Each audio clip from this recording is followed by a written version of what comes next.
je vous emmène avec moi dans ma journée. Aujourd'hui, il fait super chaud, carrément, je suis en short.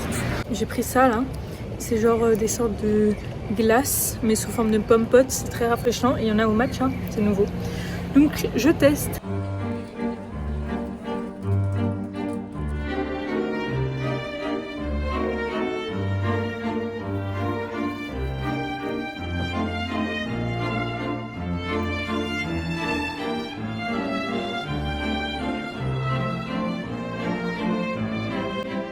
J'ai eu une très mauvaise idée, c'était de faire du tourisme. Quand je suis arrivée au Japon, j'avais pas de cash, donc il y a des endroits que je suis allée voir, mais je pouvais pas rentrer dedans parce qu'il fallait payer par cash.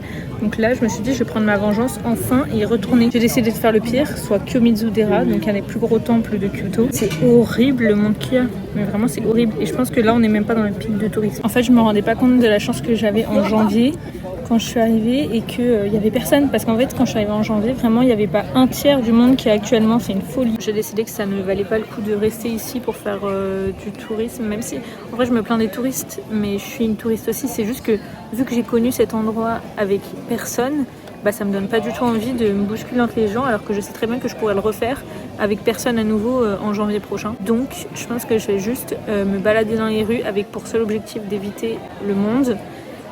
Jusqu'à trouver un petit café sympa où me poser. Je vous fais un petit 360 du monde qu'il y a.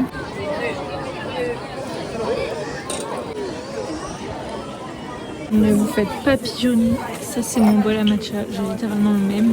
Je l'ai acheté je pense au moins 2 fois moins cher à Tokyo. J'ai exactement le même, lui et celui-là aussi. Ça m'étonne, mais il n'y a pas énormément de monde dans cette rue. Je vais vous montrer pourquoi ça m'étonne. Parce que c'est une rue très fameuse. Voilà, c'est cette rue. Cette vue de Kyoto, elle est très connue, donc ça m'étonne qu'il n'y ait pas tant de monde que ça. Ce temple, c'est le premier temple que j'ai fait en arrivant à Kyoto. Non, pas à Kyoto, mais à Gion, parce qu'il y en a un à côté de chez moi que j'avais fait avant. Et j'avais trop le seum en venant ici de ne pas avoir d'espèces pour prendre un Goshuin. Donc je vais pouvoir prendre ma revanche. Voilà la bête, je suis trop contente. Vous voyez, ça c'est un temple trop mimi, genre vraiment trop beau, où personne ne vient alors que tout le monde passe devant, parce que vraiment la rue principale elle est là, il y a plein de monde qui passe devant et personne ne rentre. Et je trouve que c'est une folie, genre que ce soit en janvier ou maintenant, c'est la même situation. Genre il y a vraiment, on est peut-être 5 dans le temple alors que vraiment il est trop beau.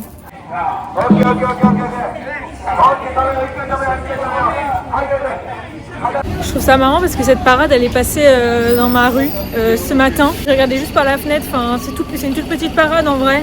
Mais je trouve ça trop mimi, ils sont trop mimi, ils ont l'air ultra motivés et tout. C'est bien organisé parce que ça n'a pas créé de bouchons vu que la police fait quand même passer les voitures. Purée, j'arrête pas de vous prendre de hyper proche, je suis désolée, vous voyez tout mon grain de peau dégueulasse là. Il y a 4 mois, je suis venue au même endroit et j'ai pris la même chose. Un taiyaki, en vrai c'est brûlant. J'ai pris cream custard, je sais pas comment traduire ça. J'avais pris Red Bean quand j'étais venue la dernière fois, donc je vais goûter. Très bon. C'est une sorte de pancake fourré en forme de poisson. Voilà, c'est un truc japonais.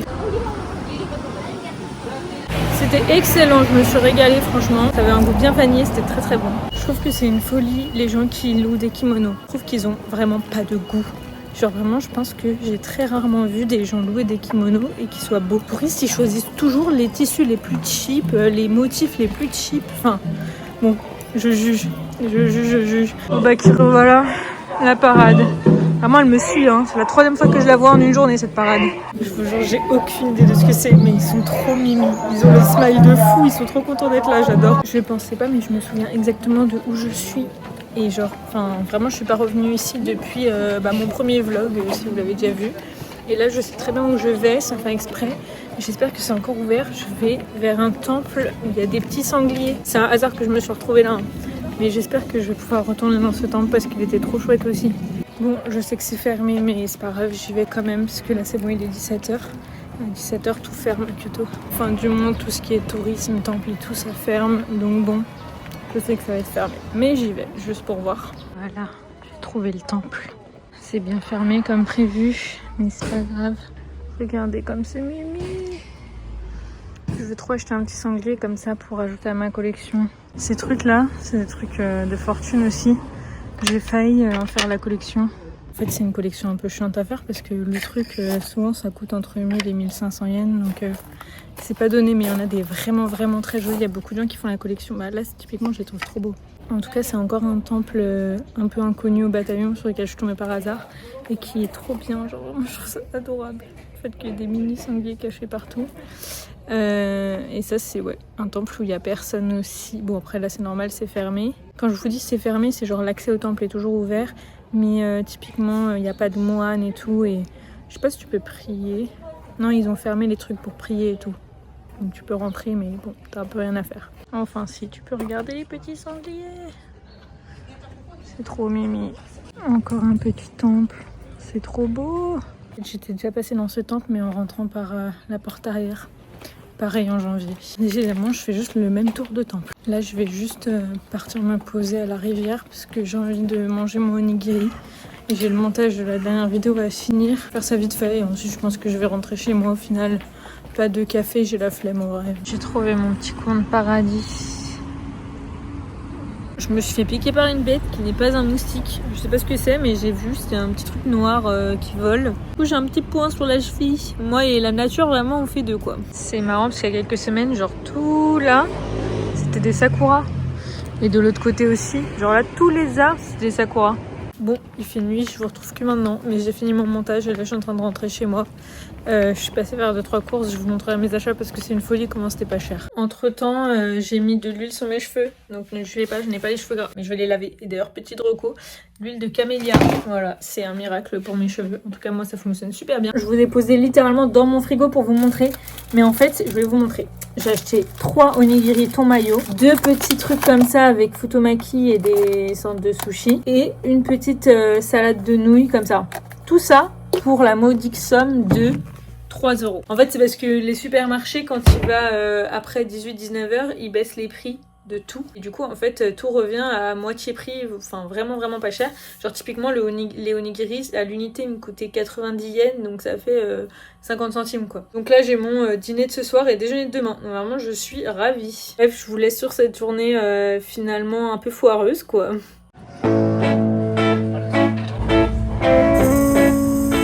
Aujourd'hui on est le dimanche 25 mai, j'ai un petit truc très chouette de prévu. Mais avant ça, petit rewind de la journée d'hier, le samedi, où j'étais à Tokyo avec mes copines. Comme je vous ai dit juste avant, on a passé le samedi à Tokyo avec mes amis du travail.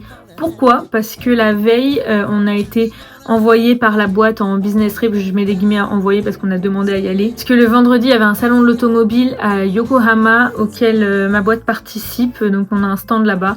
Donc on avait envie de voir ça, on y est allé à Yokohama, qui est une ville à 30 minutes de Tokyo, vraiment juste à côté. Donc on en a profité pour rester le vendredi soir une nuit à Tokyo. Avant ça, le vendredi soir, on en a quand même profité pour visiter le quartier chinois de Yokohama, qui est vraiment un quartier chinois très très très connu. C'était super chouette, vraiment sympa le quartier chinois, hyper beau, hyper sympa. J'en ai fait des quartiers chinois et je vis dans le quartier chinois de Paris et franchement hyper sympa. On a fait un temple là-bas, j'avais jamais vu de temple chinois mais c'était vraiment magnifique, j'étais impressionnée. J'ai fait temple coréen, temple japonais, là temple chinois, je suis super contente de faire différents temples, mais là vraiment j'ai été impressionnée par les couleurs surtout. Ensuite on a pris le métro pour aller à Tokyo comme prévu, à Shinjuku. Donc on avait réservé un capsule hôtel qui était hyper propre, hyper clean. Franchement, je garde l'adresse, trop bien placé aussi parce que c'est juste à côté de la statue de Godzilla. Statue de Godzilla en plein milieu de Shinjuku, qui est assez connu, enfin c'est un spot touristique que j'avais pas vu d'ailleurs quand je suis allée à Tokyo les 2 dernières fois alors que je logeais à Shinjuku. Mais bref, on a profité d'être à Shinjuku pour sortir le soir tout simplement, vu que c'est un quartier super animé. On était trop bien placé, on est allé dans un izakaya qui était pas ouf en vrai de vrai, mais bon c'est pas grave, on a mangé, on est parti.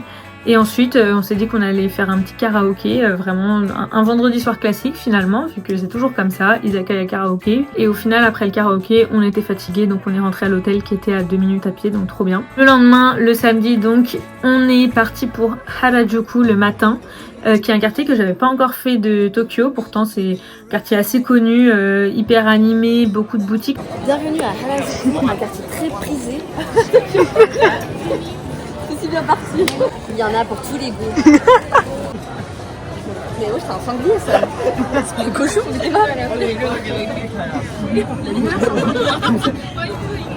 ça m'a fait pas mal penser à la Corée, un peu à Seongsu en Corée et un mélange de Seongsu et de Hongdae. Vraiment ce côté boutique en mode un peu concept store, très coloré, très vibe Instagrammable, je sais pas, ce truc un peu coréen j'ai trouvé. J'ai fait mes recherches, c'est pas du tout un quartier coréen, mais je sais pas, il y avait un truc. Mais j'ai beaucoup aimé, franchement j'ai beaucoup aimé Harajuku, il y avait quand même du monde. Mais on a quand même bien pu profiter. On a fait quelques boutiques, il y avait un pop-up Roman End en plus, donc vraiment je me sentais à 100% en Corée. Le Roman End c'est une marque de maquillage coréen. Vraiment là le côté pop-up, marque coréenne, ça faisait vraiment je suis à Séoul. Mais malheureusement on n'a pas pu rentrer dans le pop-up parce qu'on est arrivé un peu trop tard. À ce moment-là d'ailleurs, pile au moment où j'avais envie d'un café, il y a une dame qui vient de nous appâter pour nous proposer des cafés, mais des cafés pas chers. D'ailleurs on a cru que c'était une arnaque au début. Elle nous a dit genre si c'est moi qui fais le café ça vous coûte 700 yens, mais si c'est vous qui le faites ça vous coûte 70 yens. Donc nous on était là, il y a un problème. Mais on est allé et en fait on a vraiment payé 70 yens notre café. Donc on a fait notre petit café, c'était un atelier, c'était un peu sympa. C'est parce qu'au Japon il y a pas mal ce truc de t'achètes des sortes de sachets de café et ensuite tu verses de l'eau chaude dessus. C'est genre café instantané mais café américain instantané. Donc on a fait ça, on a eu nos petits americanos, on pouvait choisir le sachet, enfin le goût du sachet. Et franchement c'était super mimi, petit atelier, on était bien accompagnés, on a payé 40 centimes notre café. Donc on était ravis. Après Harajuku, on s'est dirigé vers Ueno. Ueno qui quand je suis arrivée à Tokyo a été vraiment pour la première fois mon quartier coup de cœur de Tokyo en janvier. Plus j'y vais, moins j'ai ce ressenti là, mais j'aime quand même beaucoup. J'aime beaucoup le parc d'Ueno. Je commence à le connaître par cœur. Franchement, genre là, je me repère dans le parc. On est allé dans le parc justement pour manger un peu de street food vu qu'on avait faim. Et j'étais contente parce que cette fois-ci, les lotus étaient tout verts. J'ai trouvé ça trop beau. Parce que quand j'y suis allée en janvier et en mars, les lotus étaient cramés, enfin vraiment morts. Ça faisait un côté un peu automnal, c'était super joli, mais je suis contente de les avoir aussi vus verts. Franchement, le parc Ueno, ouais, c'était super beau parce que, outre le lotus qui était vert, même les arbres étaient tout verts. Donc bon, je pense on s'est pas beaucoup baladé dedans, mais je pense que ça vaut le coup. Beaucoup plus animé par contre que quand j'y suis allée en janvier. Tu sens qu'il y a beaucoup plus de touristes. Après le parc d'Ueno, on s'est juste baladé dans le quartier finalement. On a fait quelques prix, enfin on est passé dans les rues globalement, juste regarder un peu les boutiques, mais pareil, il y avait beaucoup de monde à Ueno, il y a vraiment beaucoup de monde dans certaines rues. Donc en vrai, là la fatigue elle commençait un peu à peser, je trouve. Tokyo c'est quand même une ville assez fatigante, il y a du monde, il y a de l'agitation, le métro c'est infernal. Donc bon là la fatigue elle retombait. Donc on a pris le métro pour retourner à Shinjuku et dîner un peu tôt. Mais parce qu'en fait on avait juste envie un peu de rentrer finalement. Donc on s'est dit on mange et on y va. On est allé à Shinjuku au sushi Himawari Sushi qui est vraiment mon sushi coup de cœur du Japon. Vraiment meilleur sushi de ma vie. Je l'ai goûté la première fois quand je suis allée en janvier à Tokyo. Et pour l'instant, mon avis n'a pas changé, ça reste le meilleur sushi. Il est pas cher, il est délicieux. C'est un petit monsieur qui prépare les sushis devant toi, c'est genre format tapis roulant. C'est vraiment délicieux, je recommande ce sushi. Ensuite, on est juste retourné à la gare de Shinjuku. On a récupéré nos bagages qui étaient dans un locker. D'ailleurs, on a galéré à retrouver le locker parce que c'est un enfer à la gare de Shinjuku. Quand on a retrouvé nos bagages, on a décidé qu'il était temps de rentrer à Kyoto. On est rentré le samedi soir parce que on a galéré à trouver un hôtel à un prix décent le samedi soir. Donc c'est dit juste on rentre à Kyoto et c'est pas grave. De toute façon c'est la boîte qui paye les billets de train. Donc ça nous fait juste un samedi à Tokyo pour pas très cher finalement. Enfin bon, je vous laisse avec le dimanche. Revenons-en à aujourd'hui. Là je me rends vers un endroit super chouette finalement. Petit indice qui révèle tout en fait. Bon bah là il y a officiellement plus d'indices. Je suis au musée Cup Noodle. Du coup c'est vraiment un musée sur les nouilles Cup Noodle quoi. Il y a des petites expos.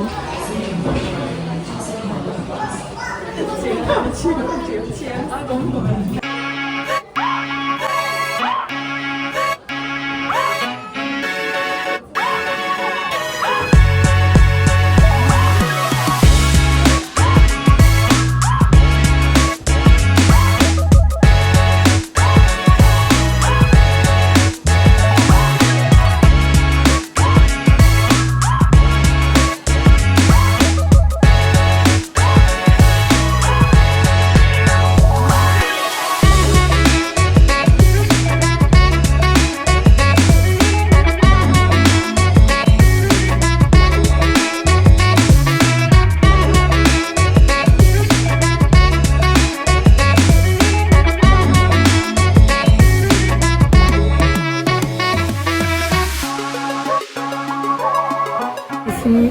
L'inspi c'était ça. Enfin, genre il y a ça qui te donne pour inspi. Donc j'en ai fait des coussins comme ça. C'est pas très beau mais c'est pas grave. Je vais faire la queue maintenant. Juste là.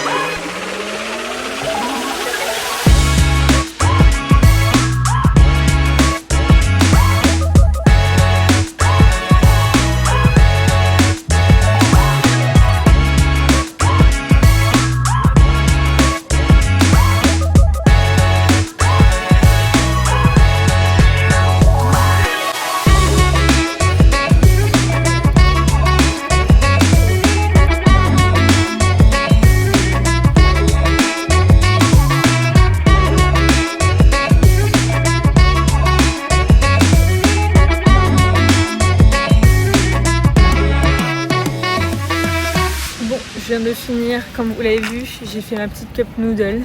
Je vous fais un petit débrief après, parce que le musée en soi, j'ai des choses à dire. Mais voilà, c'était marrant, ouais. Bon, pour vous donner mon avis, c'est sympa. L'entrée est totalement gratuite dans le musée. Je mets des guillemets parce que c'est pas vraiment un musée, c'est juste une petite expo qui retrace l'histoire de la cup noodle. Alors, je suis mitigée parce que, en fait, tout était en japonais, donc j'ai tout simplement rien compris. Et c'était tout petit en fait, genre t'as une sorte de tunnel avec toutes les cup noodles qui ont été faites, qui sont sorties de la création jusqu'à celles qui sont actuellement en vente. Ça c'est stylé. En termes d'histoire et tout, bah y a rien, enfin tout est écrit en japonais et c'est très petit quoi dans l'espace historique. Donc je m'étais dit que je pourrais juste regarder sur internet en fait, enfin... Bon voilà, ça vaut pas le détour mais vu que cette partie là est gratuite, c'est ok. Ensuite pour faire la cup noodle, t'achètes ta cup 500 yens vide pour commencer. Tu dessines dessus, il y a des feutres à disposition. Ils disent qu'il ne faut pas utiliser d'autres feutres que ceux-là, donc je pense que c'est une sorte de compatibilité alimentaire. Tu dessines ce que tu veux. Les stylos fournis, ils sont super épais. La pointe est super épaisse, du coup tu peux pas faire des jolis dessins. Donc franchement, c'est un peu dégueulasse, mais bon c'est pas très grave. Même genre là j'ai rempli en couleur le cup noodle et vraiment j'ai dépassé comme une enfant, mais t'as pas le choix, genre l'épaisseur du feutre est super grosse. Tu fais ton petit dessin, une fois que t'as fini, t'as toute une queue à faire pour remplir ta cup noodle. Donc tu mets les nouilles et t'as le droit à 4 toppings et aussi au choix du goût de la sauce. Donc moi j'ai pris sauce curry. Comme topping, j'ai mis fromage, poulet, kimchi. Et mon dernier topping, c'était du sort de petit rond comme ça avec le dessin du canard. Parce que oui, du coup, si j'ai dessiné des canards, c'est pas par hasard. C'est parce qu'en gros, je suis pas la mascotte. C'est un petit chicken, c'est pas un canard, je dis canard, mais c'est pas du tout un canard, c'est un poussin. C'est la mascotte du truc et du coup sur la table où t'as tous les feutres etc, t'as des petits dessins du chicken là pour t'inspirer. Donc j'ai juste reproduit les dessins vu que j'avais zéro autre inspi. Ensuite il te scelle ta cup noodle, tu la mets dans le petit truc comme ça et voilà. L'activité est très sympa, il y avait un petit couple japonais à côté de moi, ils étaient trop mimi, genre vraiment ils dessinaient ensemble et tout, c'était trop mignon. Donc il y avait beaucoup de familles avec leurs enfants aussi. En vrai je pense que c'est vraiment chouette de venir avec sa famille ou ses amis ou quoi que ce soit. Mais voilà, après à part ça il y a un peu rien à faire. Il y avait un autre atelier mais j'ai pas trop compris ce que c'était, donc j'ai pas fait. C'était beaucoup plus cher, c'était 1000 yens alors que là c'était 500 yens. Donc j'ai pas fait. Donc au global je recommande pour l'activité et pour l'expérience. Après le musée, heureusement qu'il est gratuit, j'ai envie de dire. Ça vaut pas le coup de faire le détour si c'est pas pour faire l'activité, faire sa cup noodle quoi. Mais en tout cas je regrette pas d'être venue, surtout que moi les nouilles instantanées comme ça là, j'ai découvert ça devant Naruto quand j'étais au lycée et depuis j'en mange un peu trop souvent pour ma santé finalement. Trop ça, les ramen instantanés comme ça. Oh là là, donc là j'ai ma propre nouille, je sais pas quand est-ce que je vais les manger, mais bon. Aussi, ce musée, il est pas seulement à Osaka, il y en a d'autres au Japon. Il ferme assez tôt, faut faire attention. Genre là, par exemple, aujourd'hui, il fermait à 16h30, celui d'Osaka. Dernière entrée à 15h30. Moi, je suis arrivée à 15h. Quand je suis arrivée, il y avait énormément de queues pour faire ça. T'attends 5 minutes, il n'y a plus personne. Et le temps que je dessine, il n'y avait plus du tout de queue pour aller remplir sa cup. Donc moi, je pense que je recommanderais de venir le plus tard possible, genre à 15h20. Comme ça, t'as pas besoin de faire la queue pour chercher tes ingrédients et ta cup, etc. Comme ça, t'es tranquille parce que de toute façon, à 15h30, ils font plus rentrer personne. Sans transition, je vous fais une outro parce que j'ai complètement oublié. En fait, j'ai arrêté de filmer le dimanche. Mais bref, j'espère que ce récap de ces 2 derniers week-ends vous aura plu autant qu'à moi. Je vais continuer à vous partager mes petites aventures jusqu'à la fin du voyage qui approche bientôt tristement. Je vous retrouve, je sais pas quand, pour de prochaines aventures. Là, le mois de juin, je pense que je vais un peu charbonner. Donc, probablement soon, la semaine prochaine, je sais pas. Bisous!